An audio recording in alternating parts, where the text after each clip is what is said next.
Good morning, Miss Relma.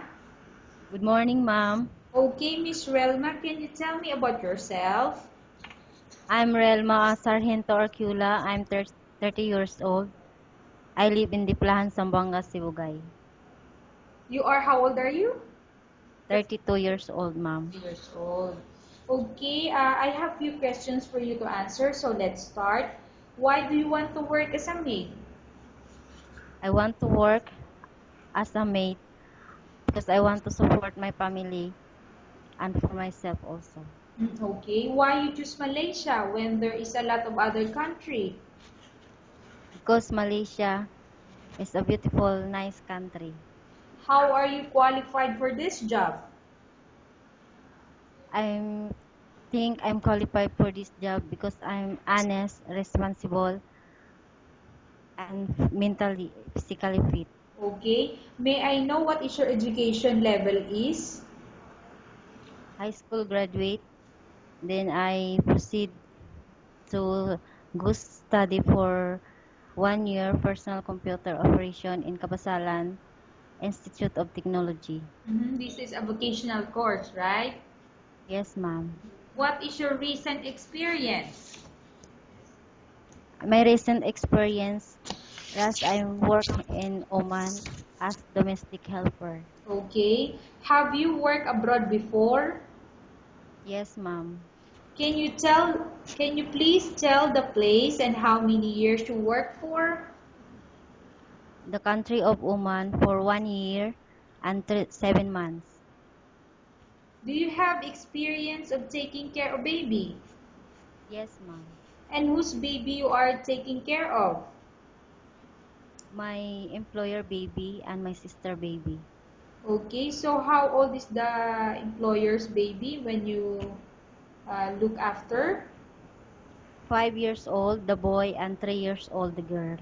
Okay, what about your sister's niece? How old? 5 months until 2 years. Okay. What about elder people? Do you have experience taking care of them? No, ma'am. But are you willing to take care? Yes, ma'am.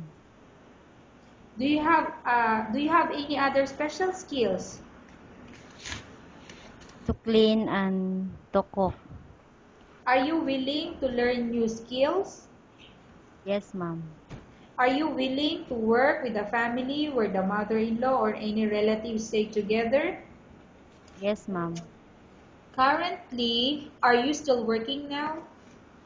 No, ma'am. Do you know how to cook? Yes, ma'am. What sort of food can you cook? Filipino food and Arab food.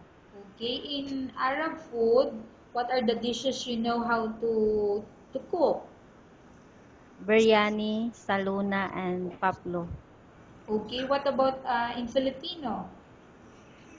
Adobo, minodo, and fry. Okay, are you aware that you will have to do washing, cleaning, ironing, and cooking? Yes, ma'am. From all the house chores, which do you like most? Pardon me, ma'am. From all the house chores or household work such as cleaning, ironing, cooking, washing, which do you like most? Cleaning. You are not allowed to use handphone during working hours. Yes, ma'am. You are only allowed to use handphone after you finish all the works and when going to bed. Yes, ma'am. You are strictly needed to surrender the handphone to your employer in the morning and your employer will return back to you once you're going to bed. Yes, ma'am. If ever your employer finds out that you're abusing of using your handphone and it's affected your work performance, your employer will confiscate your handphone and you're not allowed to hold it anymore. Instead, your employer will allow you to call to your family 3 times in a month. You're only allowed to bring normal phone and you're not allowed to bring smartphone. Are you agreed for the terms and conditions? Yes, ma'am. Are you agreed to the rules and regulation for the handphone? Yes, ma'am. How many years is the contract as you agreed and understand? 2 years, ma'am. Can you describe for me your ethics or your attitude? I'm responsible and can manage.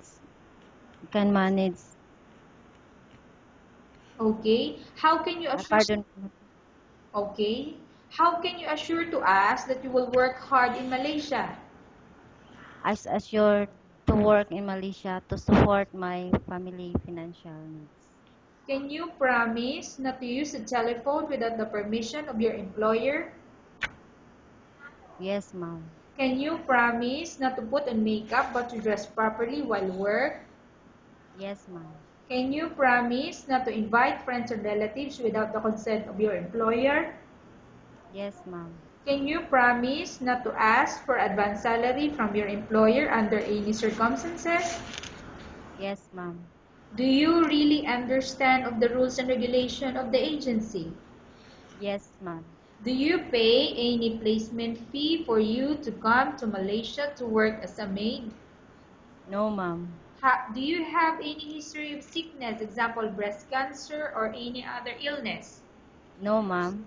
Do you suffer from any skin diseases, allergy or physical defect? No, ma'am. Have you suffered from any serious illness?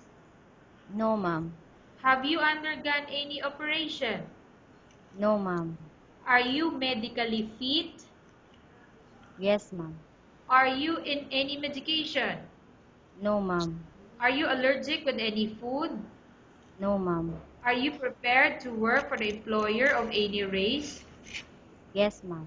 Are you prepared to eat the type of food taken by your employer? Yes, ma'am.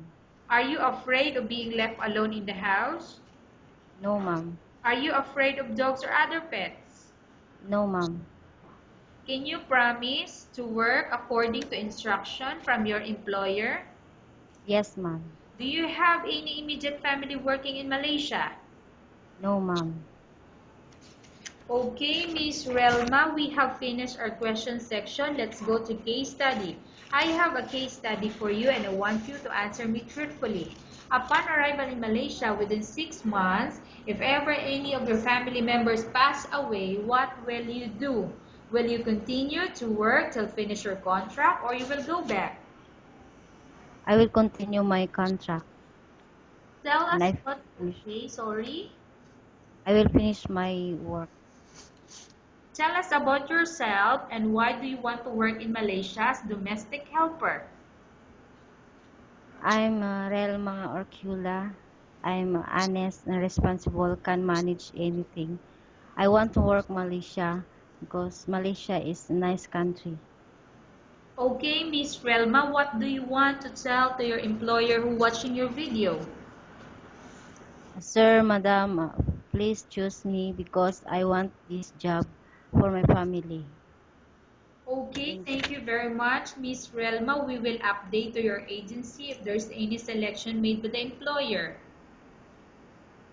Yes, ma'am, I will.